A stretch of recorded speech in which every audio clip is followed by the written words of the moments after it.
that you have enjoyed your day. I know I certainly have. It's been filled with lots and lots of good news, and also I'm excited to share my progress with you because this month I've been very diligent about working in the LORAC Pro palette.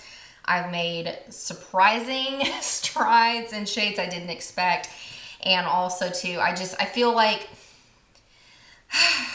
I'm in awe, and I can't believe that we're already in August, but at the same time, I'm kind of feeling the crunch to finish before December because the shades I have left are going to be a little bit challenging for shades like mauve, sable, and maybe even slate, because it's going to be a little bit before I get to it. But as you saw from my progress in July, I'm continuing to truck through, and without further ado, here is where I am with my LORAC Pro palette. I have been multitasking shades, and I mean, this is gonna look dramatic compared to last month, especially when you look at shades like gold and garnet. Gold, before we got into August, I was alternating with the L'Oreal Infallible shade in Amber Rush on my lid. I love both the combinations with garnet and the crease, but for the last 4 weeks, I've really been working hard at getting what I can out of gold. Shadow bases I really enjoy pairing this with to kind of take down the oranginess, because I don't really like the Iron Man effect. You know what I mean? If you pair like gold and garnet together, it can look a little Iron Man-ish every day. You know what I mean? So the shadow bases that I like pairing it with are Badge of the Bronze from Maybelline. If you have the Buxom Cream shadows in Golden Retriever, it's kind of like a rust color. The Buxom Cream shadow in Poodle. Also, if you have the Maybelline Color Tattoo in Shady Shores, Creamy Beige, any of those will kind of tone down a little bit of that oranginess to help you get through gold if you're struggling with it like I am, because I know this is kind of a tough thing.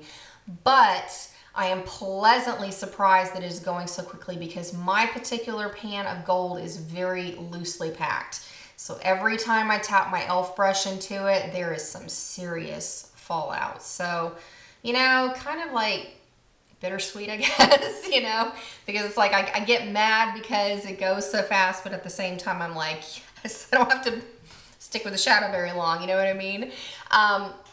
But then we go over here to garnet, and the reason I have such dramatic progress in this shade is because I've been multitasking it. I really, really have loved wearing it in my outer third, since I have hooded eyes, with mauve in the transition shade. It's just a beautiful way to give myself like a bronzy summery look. It brings out the brown in my eyes, but I really kind of wanted to get curious in the last couple of weeks, and I loved wearing this as a blush. Now, if you decide to use this as a blush, you want to keep it to the back side of your cheeks, because it is going to be more of a bronzy shade than what you may be used to as far as blush. Because, I mean, it's like a darker version of wearing Benefits Dallas, say, if you like that color blush in particular, or if you have other bronzier blushes that you really like to wear in the summertime. I keep my blushes toward the back of my cheeks anyway because of my glasses, because when you wear blush up here under your frames, it can make your face just go, I don't know the technical term for that, but you want to keep it towards the backs of your cheeks with your frames anyway. So a really dark shade like that works well higher up on your cheekbones. I am currently wearing garnet as a blush today. I've loved it, loved it, and it's giving me yet another way to kind of get through the shade in this palette. As far as the rest of the shades, I have used light bronze a couple of times because I mixed it with gold, and I've also worn light bronze on its own because I wanted to see, pairing it with garnet and sable, because sable's going to be challenging for me to finish. Mine is very densely packed. It takes a lot to move it out. And then as we look at mauve up here, I see visible progress in mauve, but this shade's no joke. It's going to take me a lot of dedication to finish this off. Thank goodness I love it, but it's still one of those things that it's taking eons to get through. And then the other shade I feel like I can finish by oh gosh, we can get ambitious and say the end of September, is going to be espresso. I did have to repress it because I hit major pan and it shattered before, and so all I have left is what's around the bottom. So every time I dip my brush in to fill in my brows and also to set my liner, I hit more and more pan. So this is going to be a shade that is not going to linger around much longer. And then I haven't messed with Slate at all, and I also haven't really touched pewter. So I figure those are going to be kind of more in the fall. I really want to get garnet out of the way because it's reminding me of summer, not necessarily fall shades. So I'm going to be ready to move on, you know, in a couple weeks, which I kind of wanted to give you the heads up on. As far as continuing to pan the LORAC Pro and everything, I'm kind of hitting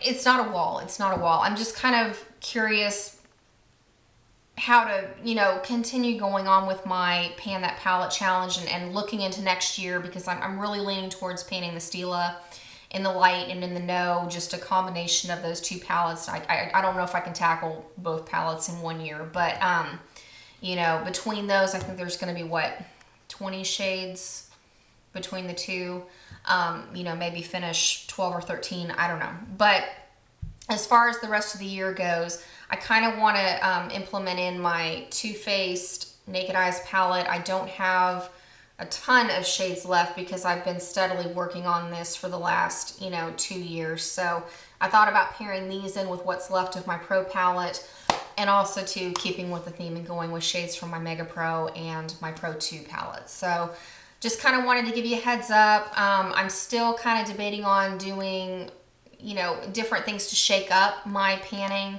as far as maybe doing a color of the week or like a theme. I don't know. I haven't really sat down and given that a lot of thought because it's been crazy around here. My husband got a job. Yay! So, you know, it's been a lot. And then my son's getting ready to start school again. And so, you know, I haven't really been able to sit down and truly think about what I want to do yet. So those things will be coming in the next couple of weeks. I will keep you abreast of everything going on.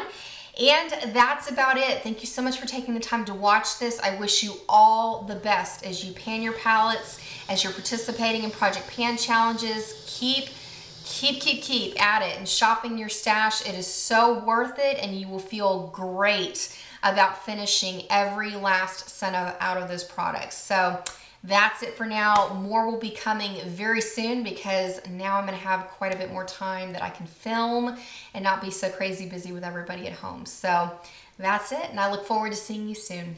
Bye.